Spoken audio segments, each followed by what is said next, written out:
Intro. Welcome to this tutorial on how to uninstall a program from your computer. Whether you want to free up space or simply remove a program you no longer need, this tutorial will show you the steps to uninstall any program from your Windows PC. Step 1. Open Control Panel. First, open the Control Panel by clicking on the Start menu and selecting Control Panel from the list of options. You can also search for Control Panel in the search bar on your taskbar. Step 2. Select Programs and Features.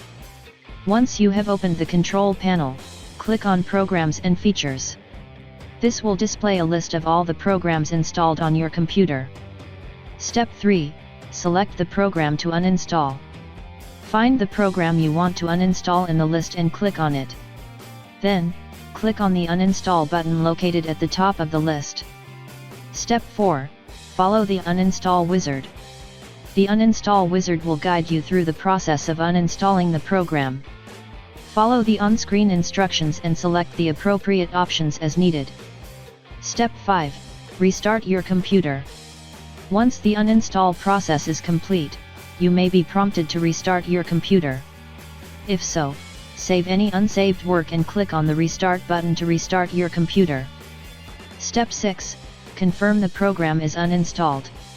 After your computer has restarted, check to make sure the program has been successfully uninstalled.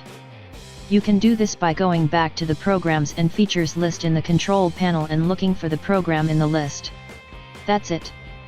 You now know how to uninstall a program from your Windows PC.